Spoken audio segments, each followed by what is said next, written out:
Assalamualaikum warahmatullahi wabarakatuh. Saya Sylvia Rebecca dengan NPM 21170120019 dari Prodi Kesehatan Masyarakat Universitas Baitur Rahmah. Alhamdulillahirrabbilalamin, Nabiyina Sayyid ala umur dunia waddin. Yang terhormat kepada Bapak Dr. Nova Ariman selaku dosen pembimbing pada mata kuliah Etika dan Hukum Kesehatan. Pada sesi kali ini saya akan membahas tentang informant consent dan informant choice.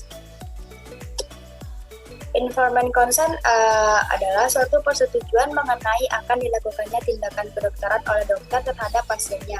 Persetujuan ini bisa dalam bentuk lisan maupun tertulis. Pada hakikatnya, informant consent adalah suatu proses komunikasi antara dokter dengan pasien mengenai kesepakatan tindakan medis yang akan dilaksanakan dokter terhadap pasiennya. Penandatanganan formulir informant consent secara tertulis hanya merupakan pengakuan atas apa yang telah disepakati sebelumnya. Sedangkan informant choice ialah dengan memberikan penjelasan mengenai tindakan medis, tata cara tindakan yang dilakukan, risiko, alternatif, serta biaya medis. Penerapan dari informant consent itu sendiri yakni tahap pernyataan komprehensif atau comprehensive disclosure. Tahap ini bertujuan untuk memberikan informasi secara umum tentang tindakan medis yang akan dilakukan. Dokter menjelaskan kepada pasien kesediaannya kerjasama dalam pengobatan. Dan untuk hal tersebut, maka pertama kali yang harus dijelaskan maksud dan tujuannya dari tindakan yang akan dilakukan.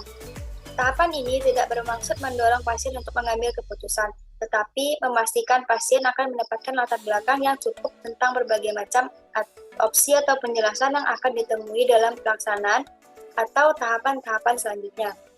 Dengan demikian, dokter dapat memulai komunikasi dengan meminta pasien agar berkenan dan meluangkan sedikit waktu dan perhatiannya untuk menemukan penjelasan atau pengetahuan terhadap tindakan medis sekaligus mendiskusikan sehingga memungkinkan pasien tertarik untuk mengikuti atau menjadi partisipan.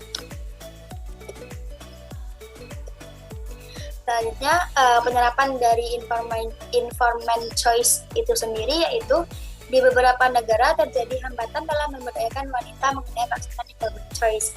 Contohnya, pada kurangnya informasi dan ketidakpahaman dan ketidakpedulian dari seorang wanita yang mengalami kehamilan. Ada prasangka bahwa wanita itu sendiri enggan mengambil tanggung jawab untuk membuat keputusan yang sulit dalam kehamilan maupun persalinan. Dari hasil penelitian yang pernah dilakukan menunjukkan bahwa wanita ingin membuat pilihan kalau diberikan informasi yang cukup. Dan justru para bidan yang enggan memberikan informasi yang lengkap agar wanita dapat membuat keputusan. Wanita dengan pendidikan tinggi dalam membuat pilihan karena banyak membaca dan mempunyai bekal untuk membuat keputusan, tetapi untuk sebagian besar masalah masih sulit karena berbagai alasan, misalnya alasan sosial ekonomi, kurangnya pendidikan, dan pemahaman masalah kesehatan. Kesulitan bahasa dan pemahaman kesehatan yang tersedia dan seterusnya.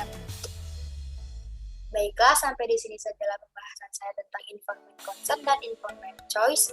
Saya tutupi dengan wabillahi taufiq wal hidayah. Wassalamualaikum warahmatullahi wabarakatuh.